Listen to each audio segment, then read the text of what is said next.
YCP హయాంలో Tirumala పరకామణిలో చోరీపై TTD సభ్యుడు భానుప్రకాష్ మీడియాతో మాట్లాడుతున్నారు. ఇప్పుడు లైవ్ చూద్దాం. డాలర్ దివాకర్ రెడ్డి గారితో పాటు కలిసి గత ప్రభుత్వంలో ఏ విధంగా పరకామణిలో చోరీ అయితే ఆ చోరీలోని నిందితుల దగ్గర నుంచి ఏ విధంగా గత ప్రభుత్వం నుండి ఉన్నతాధికారులు వాటాలు పంచుకున్నారో దాన్ని నిగ్గుదేసే విధంగా మొట్టమొదటి ధర్మకర్తల మండలి సమావేశంలో టీటీడీ చైర్మన్కి టీటీడీ ఈఓకి మెమరాండం ఇవ్వడం జరిగింది. దాని మీద విచారణ జరిపించాలని స్టేట్ విజిలెన్స్ అండ్ ఎన్ఫోర్స్మెంట్ విచారణ జరుపుతా ఉంది. కాబట్టి ఆ రిపోర్ట్ ఇచ్చిన తర్వాత మనం ప్యారలల్గా విచారణ చేయకూడదు అని చెప్పి ఆ రోజు ఈఓ గారు చెప్పడం జరిగింది. లోక్ అదాలత్లో ఒక్కసారి రాజీ అయితే హైకోర్టు నుంచి డైరెక్షన్స్ వస్తే తప్ప ఆ కేసుని రీఓపెన్ చేసే అవకాశం లేదు. నిన్న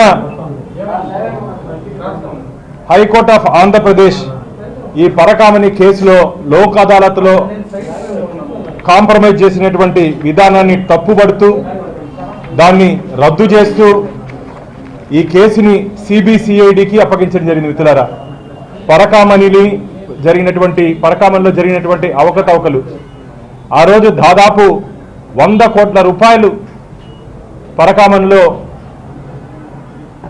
దొంగతనం జరిగింది. చెట్టు కింద పంచాయతీ చేసినట్టు అప్పుడుంటే పెద్దలు దాన్ని లోక్ అదాలత్లో కాంప్రమైజ్ చేసి స్వామివారి పేరుతో దాదాపు 40 కోట్ల రూపాయలు విలువ చేసే ఆస్తులు రాయించుకున్నారు. మిత్రులారా, దీంట్లో వివరాలు ఉన్నాయి. ఒకసారి మీడియా మిత్రులతో పాటు కలిసి మనం తిరుపతిలో ఉన్నట్టు అపార్ట్మెంట్లు కూడా మీడియా మిత్రులు చూపించడం జరిగింది. ఒకే బిల్డింగ్లో 13 అపార్ట్మెంట్లు టీటీడీ స్వామివారి పేరుతో రాసుకోవడం జరిగింది. అసలు నేను అడుగుతున్న, చెట్టు కింద పంచాయతీ చేసుకునే అధికారం మీకు ఎవరిచ్చారు? ఈరోజు కోర్టు కూడా అదే ప్రశ్నించింది. చెట్టు కింద పంచాయతీ వెంకటేశ్వర స్వామి ఆలయంలో చోరీ జరిగితే ఎవరిని తప్పించడానికి, ఎవరిని మెప్పించడానికి అప్పుడు నుండి అధికారులు రాజీకి వెళ్లారు? దీంట్లో ముఖ్యమైన విషయం మనకేంటంటే టీటీడీ విజిలెన్స్ రిపోర్ట్. మిత్రులారా, అప్పుడు టీటీడీ విజిలెన్స్ నివేదికలు ఏమిచ్చారంటే, మాకు పోలీస్ శాఖ నుంచి తీవ్రమైన ఒత్తిడి వచ్చిన కారణంగా, ఇదేదో భానుప్రకాషో దివాకర్ చెప్పే మాటలు కాదు, టీటీడీ విజిలెన్స్ నివేదిక ఇది. మాకు పోలీస్ అధికారుల నుంచి వచ్చిన ఒత్తిడి కారణంగా మేము ఈ కేసుని లోక్ అదాలత్లో రాజీ చేసుకున్నాము.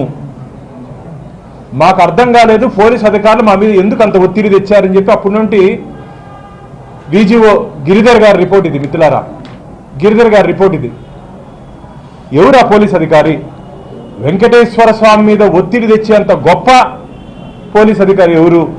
ఎస్ఐయా, సిఐయా, డిఎస్పీనా, ఏఎస్పీనా, ఎస్పీనా, డిఐజీనా, ఐజీనా, అడిషనల్ డీజీనా, డీజీపీనా? ఇలా ప్రశ్నిస్తున్న మా ధర్మకర్తల మండలి, ఎవరు ఆ పోలీస్ అధికారి? కోట్లాది మంది హిందువులకు ఆరాధ్య దైవమైనటువంటి వెంకటేశ్వర స్వామి పరకామణిలో చోరీ జరిగితే ఎవరు ఆ పోలీస్ అధికారి?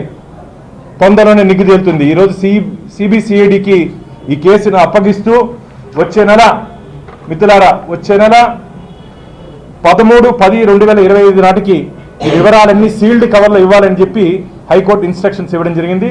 దాంతోపాటు మొత్తం said proceedings before the Lok Adalat in Lok Adalat case number 582 on 2023.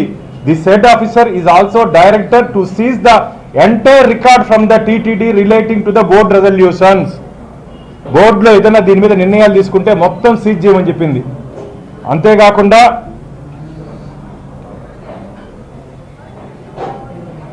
ఈ వివరాల్ని 13/10 లోపల కోర్టుకి హ్యాండ్ ఓవర్ చేయమని చెప్పి ఐజీకి అప్పగించడం జరిగింది.